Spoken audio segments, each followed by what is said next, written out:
डालिए आभासी प्रतिबिंब, आभासी प्रतिबिंब, आभासी प्रतिबिंब, आभासी प्रतिबिंब लिखिए। यदि बिंदु वस्तु, यदि बिंदु वस्तु, बिंदु वस्तु के बीच में क्या रहेगा? हाइफन रहेगा। यदि बिंदु वस्तु से चलने वाली किरणें, चलने वाली किरणें,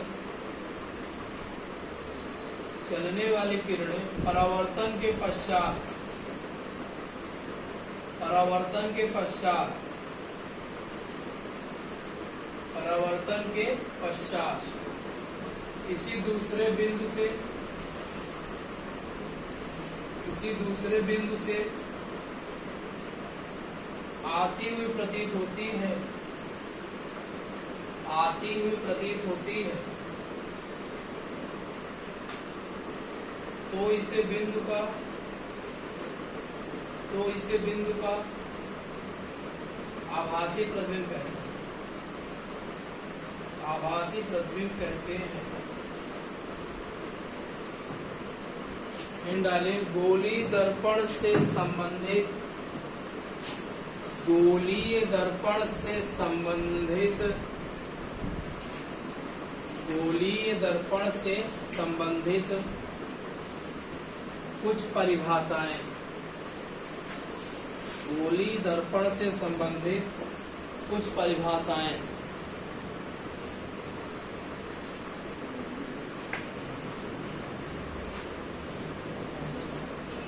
पीयूष खड़े हो जाओ, बताओ ये कौन सा दर्पण है? पीयूष कुमार, पीयूष यादव नहीं, पीयूष कुमार। हाँ बताओ, हाँ कौन सा दर्पण है? अवतल दर्पण। पीयूष यादव तुम बताओ। हाँ अवतल। सोनू तुम बताओ। हाँ अभी ये कोई भी दर्पण नहीं, जब तक किसी भी कांच को पेंट या कलाई नहीं किया जाएगा तब तो वो दर्पण कहलाएगा ही नहीं, ठीक है ना? समझिए, ध्यान देखिए, जब इसको हम पेंट करेंगे, अगर मान लीजिए इसको हम बाहर की ओर पेंट कर देते तब जाकर ये दर्पण बना। जब तक कोई भी दर्पण कलाई न किया गया तब तक वह कांच ही रहता है, तब तक वह क्या रहता है? केवल कांच रहता है। अब ये कौन सा दर्पण बना? अवतल दर्पण बना। अब ध्यान देखिए, जरा बात ना करो, बात करने के लिए होगा। ध्यान देखिए, अगर इस दर्पण को बीचों बीच हम ऐसे काट दें तो वह रेखा जो दर्पण को दो बराबर भागों में बांटती है, वह रेखा जो दर्पण को दो बराबर भागों में बांटती है मुख्य अक्ष कहलाती है, मुख्य अक्ष कहलाती है, यानी प्रिंसिपल एक्सिस कहलाती है, ठीक है ना?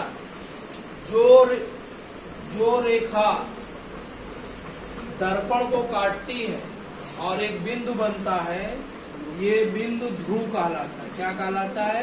ध्रुव। इसे हम पोल कहते हैं, ठीक, यानी ध्रुव।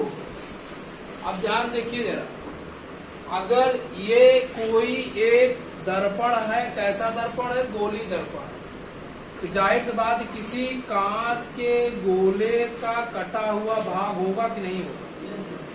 तो गोले में कहीं न कहीं सेंटर होगा कि नहीं होगा? अगर किसी कांच का गोले कटा हुआ भाग है, उस गोले में कहीं न कहीं सेंटर होगा कि नहीं होगा? यही आपको क्या कहलाएगा? केंद्र कहलाएगा। यही बिंदु आप क्या कहलाएगा? केंद्र। कैसा केंद्र? वक्रता केंद्र, वक्रता केंद्र। वक्र इसका नाम क्यों पड़ा? वक्रता नाम क्यों पड़ा? क्योंकि वक्र बन रहा है। ऐसा कहीं फिगर बना तो ये वक्र है, ये फिगर क्या कहलाता है? वक्र कहलाता है। तो अब ये किसका केंद्र हो गया? वक्र का केंद्र हो गया, इसलिए वक्रता केंद्र हो गया। ये वक्र बन रहा है कि नहीं बन रहा? ये केंद्र किसका है? वक्र का है, तो वक्रता केंद्र हो गया, ठीक। और वक्रता केंद्र और ध्रुव के मध्य की दूरी, वक्रता केंद्र और ध्रुव के मध्य की दूरी को फोकस कहते हैं। क्या कहते हैं? फोकस कहते हैं। किसको? वक्रता केंद्र और ध्रुव के मध्य की दूरी क्या कहते हैं? फोकस कहते हैं। फोकस।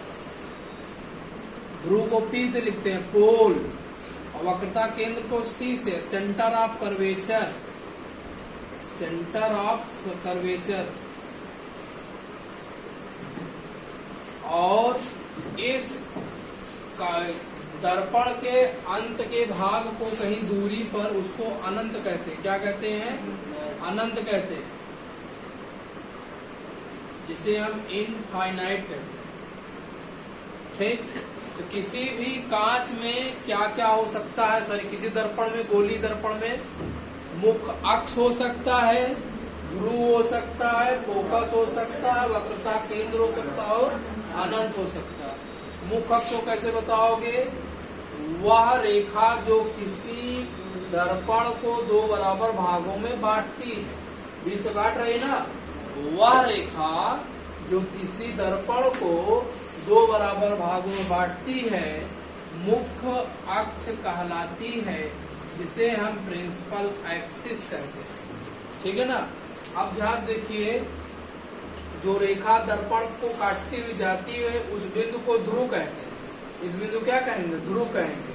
ठीक, और ये किसी गोली कांच का कटा हुआ भाग होगा, तो जैसे गोला में कोई केंद्र होगा वैसे ये वक्र बन रहा है तो वक्र में केंद्र होगा, इसलिए इसको क्या नाम दे दिया? वक्रता केंद्र। वक्रता केंद्र और ध्रुव के बीच की, ठीक बीच की दूरी को फोकस कहते हैं, और किनारे क्या होगा?